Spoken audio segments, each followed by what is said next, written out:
We look very carefully for an area that would support more than simply an amusement park. Our large model is our attempt at an exact representation of what our park should look like in May of 1972. And the concept is very much like a four-leaf clover. One leaf is Hanna-Barbera land, fantasy area for the entire family. Another leaf is frontier land. Another leaf is a reproduction of an old amusement park of 50 years ago that we're calling Coney Island. And the fourth leaf over here where you see the pool and the Eiffel Tower, we're calling International Street. International Street is a boulevard lined with a lot of quaint little shops representing a lot of different countries. It begins at the main gate and runs to the Eiffel Tower. This area will represent architecture and characters of the many lands that are represented here. One of the highlights of International Street is the reflecting pool, which is about 300 feet long and will have at any given time 30,000 gallons of water in the air. The highlight of the park is the dark ride. The dark ride, yeah, definitely. The design actually emanated from Hanna-Barbera Studios in Hollywood, and they created more or less a cartoon expedition, you might say, and then we recreated it 3 dimensions. And all the figures that you'll be seeing throughout the ride are life-size, especially Gulliver here. He's about 15 feet, and the rest of the figures are probably around 5 foot. It'll be a nice opportunity for the kids to see their favorite cartoon characters in real life rather than on a TV screen in front of them. You get into a boat and come through a giant-sized TV screen surrounded by all the Hanna-Barbera characters, and you just sort of float very smoothly through a nice, wonderful cartoon world.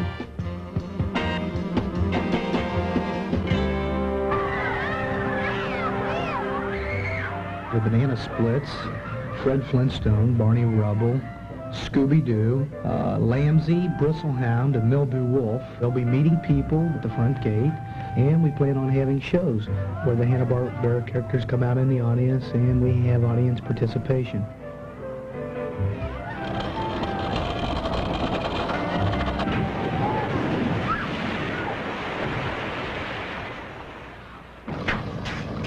We have the Flume Ride in Frontier Town. It's almost a roller coaster in water, I call it. We have 2 full-size steam engines coming in, pull 2 big trains. We have a beautiful little railroad station there. The children of today won't be able to ride a train anymore, so we decided to go to this full-size engine so that they could see what people used to use for transportation.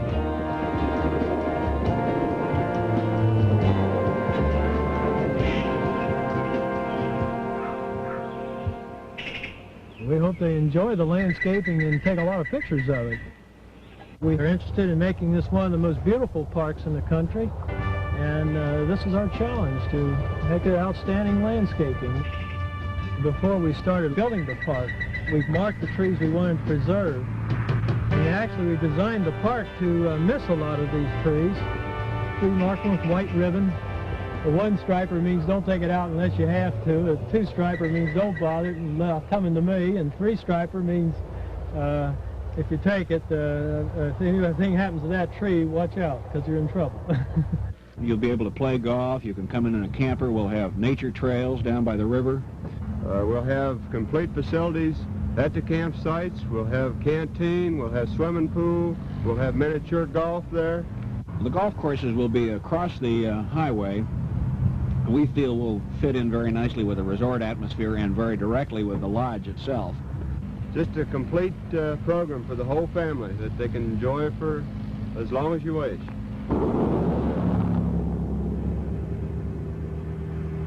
The whole Kings Island resort and amusement park sits astride I-71, just about 20 miles north of Cincinnati. It's about an hour and a half to 2 hours from Columbus, Indianapolis, Louisville, Lexington, and Parkersburg.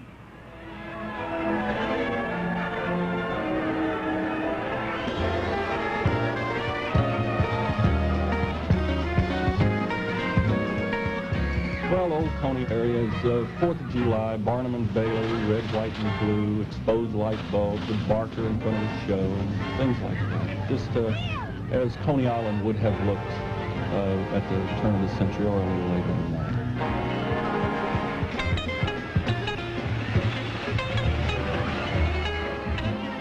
I think it'll be probably one of the most exciting areas in the park because it will be typical of the amusement park as people know an amusement park basically.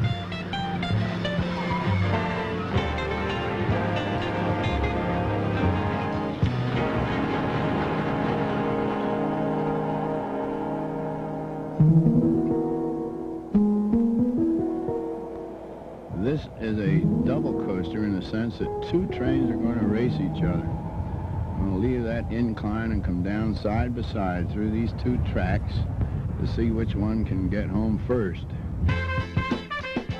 We have to get them wild, and this is a wild one. And personally, I can't wait to ride it because I like them wild, and I build them wild, and I like to see the people scream from the time they leave that top until they hit back on the brakes.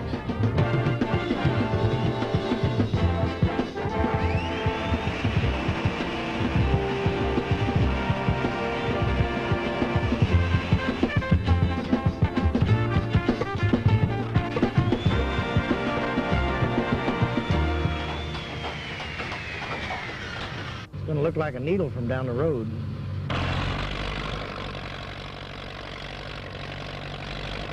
Basically, it's a 1/3 scale model of the original Eiffel Tower in Paris. This was designed over in Austria. How you call it? A fine, a good view. 326 feet to the top. We'll have two high-speed elevators that whisk people to the top for observation of the entire park.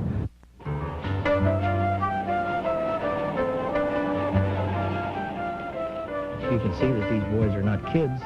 They've been there a while. None of these boys started up at that kind of height. They've all been there before. We would have to say we get used to it.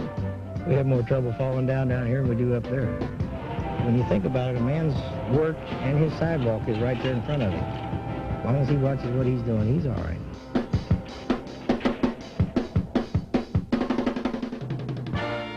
We think that we really have a great thing going for all ages. We are trying to create something very spectacular for the people to see when they come in here. It's going to be a beautiful, fantastic place for people to visit and just have fun. This is going to be good for everybody. It's going to be nice, real nice. It'll be something to see. Things that you couldn't even see in the movies, you'll be able to see here.